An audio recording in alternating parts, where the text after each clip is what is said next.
ప్రతి అక్షరం ప్రజల పక్షం. HR9 న్యూస్ టీవీకి స్వాగతం, సుస్వాగతం. అనకాపల్లి జిల్లా నర్సింపట్నం మున్సిపాలిటీ 3వ వార్డుకు చెందిన మర్ర శ్రీహరి గత 9 నెలల నుండి సెంట్రింగ్ పనిచేస్తూ 2 అంతస్తుల పై నుండి పడి వెన్నపూస వెదికిపోవడంతో అప్పు చేసి వైద్యం చేసిన మెరుగుపడక ఇంకొక ఆపరేషన్ చేయాలని అందుకుగాను సుమారు 6 లక్షల పైగా ఖర్చు అవుతుందని వైద్యులు చెప్పగా వారి ఆర్థిక పరిస్థితి స్తోమత చాలక నెలలు నిండని 2 చిన్నారులతో మంచానికే పరిమితమై నిస్సహాయ స్థితిలో ఉన్న శ్రీహరి సహాయం కోసం సాయానికి 10,000 రూపాయలు సేవా సంస్థను సంప్రదించగా సంస్థ సభ్యులు అందరూ ఒక నిర్ణయానికి వచ్చి 7 రోజుల పాటు శ్రీహరి గారి కోసం 2 తెలుగు రాష్ట్రాల్లో ఉన్న అనేక మందికి శ్రీహరి గారి కష్టాన్ని ఒక వీడియో రూపంలో తన కష్టాన్ని తన పరిస్థితిని వివరిస్తూ మరియు స్నేహితులకు బంధువులకు ద్వారా 1 వారం రోజుల పాటు విరాళాలు సేకరించి శ్రీహరి వైద్యానికి సుమారు 10,59,904 రూపాయలను సమకూర్చి శ్రీహరి కుటుంబానికి అనకాపల్లి ప్రముఖ హోమియోపతి వైద్య నిపుణులు డాక్టర్ శశిధర్ గారు, Narsampet MEO GVS Nagendra, AMAL కళాశాల బోటనీ అధ్యాపకులు హరిబాబు గారు, బొడ్డుపల్లి బయాలజీ ఉపాధ్యాయులు VV ప్రభాకర్ గారి చేతుల మీదుగా శ్రీహరి గారి కుటుంబానికి అందించడం జరిగింది. తెలుగు రాష్ట్రాలలో కేవలం 7 రోజుల కాల పరిమితిలో ఇంత భారీ మొత్తంలో డబ్బులు కలెక్ట్ చేసిన సమకూర్చిన సహాయానికి 10 రూపాయలు సేవా సంస్థ సభ్యులను అనేక మంది కొనియాడారు. శ్రీహరి కుటుంబానికి అందించిన సహాయానికి 10 రూపాయలు సేవా సంస్థ సభ్యులను చుట్టుప్రక్కల ప్రజలు మరింత పలువురు అభినందించారు. సో మనం రావడం జరిగింది. అప్పుడు వచ్చినప్పుడు దానికి అడిగితే నాకేమి కాదన్న, నాకు ఆపరేషన్ చేస్తే నా పిల్లలు చాలా ఇబ్బందులు ఉన్నారు, చిన్న పిల్లలు, నేను మళ్ళీ నడవాలి, ఏదోలా నేను ఆదుకుంటాను చెప్పడం జరిగింది. తర్వాత టీం మెంబర్స్ అందరితో మాట్లాడి ఎలా ఏంటి అని చర్చలు చేసుకుని మొత్తం ఒక పద్ధతిగా ఒక ప్లాన్గా చేసుకుని ఇదంతా కూడా వ్యవహారం చేసుకుని ఈరోజు ఎంత అమౌంట్ అయితే కలెక్ట్ చేయడం జరిగింది. కానీ గత 10 రోజులుగా నన్ను అడుగుతున్నారు అందరూ, అనే అమౌంట్ ఎంత వచ్చిందని. వాస్తవానికి అయితే అమౌంట్ ఎంత వచ్చిందని నాకైతే తెలియదు. ఈ అమౌంట్ రిసీవింగ్ కూడా మేము ఒక పద్ధతిలో చేయడం జరిగింది. దానికి ముందుగా ఒక అకౌంట్ అయితే ఓపెన్ చేయడం జరిగింది అనమాట. సో వాళ్ళకున్న అకౌంట్లు కాదు, అలాగే మన అకౌంట్ కాదు, ఆయనకి మనకి వెళ్ళి ఒక అకౌంట్ అయితే ఓపెన్ చేయడం జరిగింది.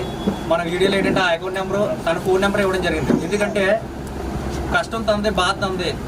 ఆ ఫోన్ చేసిన వ్యక్తికి మనం చెప్పి కంటే తన బాధ తను చెప్పుకుంటేనే అవతల వ్యక్తికి అర్థమవుతుందని ఉద్దేశంతో తన ఫోన్పే నెంబర్ ఇచ్చి తన అకౌంట్ నెంబర్ ఇచ్చి అన్ని చేయడం జరిగింది. ఆ విధంగా చేసినప్పుడు మొత్తం అకౌంట్కి ఒక అకౌంట్కి మనం ఇచ్చుకొని దాని విధంగా మనం అమౌంట్ అయితే కలెక్ట్ చేయడం జరిగింది. అదేవిధంగా ఈ కార్యక్రమం ద్వారా అవసరమైనటువంటి వ్యక్తులందరికీ కూడా ఈ విధంగా సహాయం చేయడానికి చాలా చాలా అంటే కుర్రోళ్ళందరూ కూడా ఎవరితో చేశాడు? గిరిజనులతో, అక్షరాస్యత లేని వాళ్ళు, తెలివితేటలు లేని వాళ్ళు, అసలు స్వాతంత్రం అంటే ఏమిటో కూడా తెలియని వాళ్ళని ఎంటేసుకొని ఈయన పోరాటం చేశాడు. అది కూడా 27 సంవత్సరాల లోపు వయసులో. అంటే యేసుని చూస్తే నాకు అల్లూరి సీతారామరాజుకి ఏమాత్రం సరిపోయినటువంటి వ్యక్తిని చెప్పి ఇందు మూలంగా నేను అందరికీ తెలియజేస్తూ ఇలాంటి కార్యక్రమాలు అయినా ఈ వీళ్ళకు ఓపుకున్నంత వరకు కూడా ఇలాంటి కార్యక్రమాలు ఇంకా మంచి అభివృద్ధి పదంలో వెళ్తూ ఇంకా ఎంతోమందికి ఈ 10 రూపాయలు సాయానికి 10 రూపాయల కార్యక్రమం సహాయంతో ఎంతోమందికి సహాయం చేయాలని కోరుతూ చిన్న సలహా కూడా సూచనలు ఇవ్వాలనుకుంటున్నాము. ఇంత అమౌంట్ అంటే వీళ్ళని కదా ఎవరికైనా ఇచ్చిన తర్వాత వాళ్ళని మేనేజ్ చేసుకునే కెపాసిటీ కూడా ఉండకపోవచ్చేమో. ఎలా ఖర్చు పెట్టాలి, ఎలా కుటుంబాన్ని సహాయం చేయొచ్చు, దీన్ని ఉపయోగించుకున్న సహాయం అనే ఆలోచన ఉండకపోవచ్చు. అలాంటి సలహాలు ఇచ్చేసి ఊరుకోకుండా ఆ కుటుంబము శాశ్వతంగా దీని నుంచి లబ్ధి పొందాలంటే ఏ విధంగా దీన్ని ప్లాన్ చేసుకోవాలి, అమౌంట్ అనేది కూడా మీరు ఈ విధంగా సహాయం చేయడానికి చాలా చాలా అంటే కుర్రోళ్ళందరూ కూడా ఎవరితో చేశాడు? గిరిజనులతో, అక్షరాస్యత లేని వాళ్ళు, తెలివితేటలు లేని వాళ్ళు, అసలు స్వాతంత్రం అంటే ఏమిటో కూడా తెలియని వాళ్ళని ఎంటేసుకొని ఈయన పోరాటం చేశాడు. అది కూడా 27 సంవత్సరాల లోపు వయసులో. అంటే యేసుని చూస్తే నాకు అల్లూరి సీతారామరాజుకి ఏమాత్రం సరిపోయినటువంటి వ్యక్తిని చెప్పి ఇందు మూలంగా నేను అందరికీ తెలియజేస్తూ ఇలాంటి కార్యక్రమాలు అయినా ఈ వీళ్ళకు ఓపుకున్నంత వరకు కూడా ఇలాంటి కార్యక్రమాలు ఇంకా మంచి అభివృద్ధి పదంలో వెళ్తూ ఇంకా ఎంతోమందికి ఈ 10 రూపాయలు సాయానికి 10 రూపాయల కార్యక్రమం సహాయంతో ఎంతోమందికి సహాయం చేయాలని కోరుతూ చిన్న సలహా కూడా సూచనలు ఇవ్వాలనుకుంటున్నాము. ఇంత అమౌంట్ అంటే వీళ్ళని కదా ఎవరికైనా ఇచ్చిన తర్వాత వాళ్ళని మేనేజ్ చేసుకునే కెపాసిటీ కూడా ఉండకపోవచ్చేమో.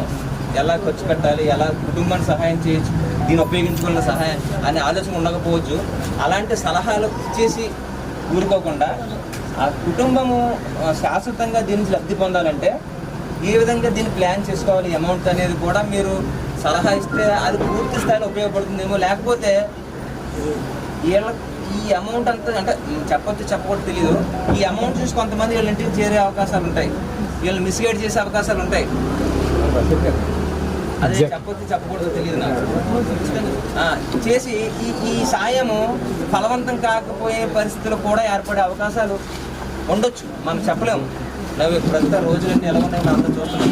సో ఈ ఆఫ్టర్ పోస్ట్ గైడెన్స్ కూడా మీ ద్వారా జరగాలని నేను ఇది కూడా ఒక ప్లానింగే, అంత ఈజీ కాదు.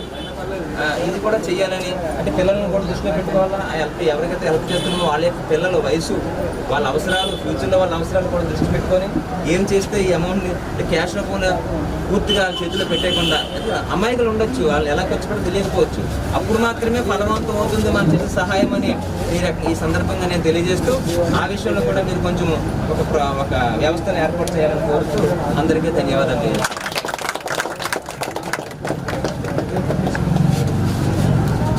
ప్రతి ఒక్కరికి కూడా నా నమస్కారాలు. నేను ఏఎంఎల్ కాలేజీలో లెక్చరర్గా చేస్తున్నాను.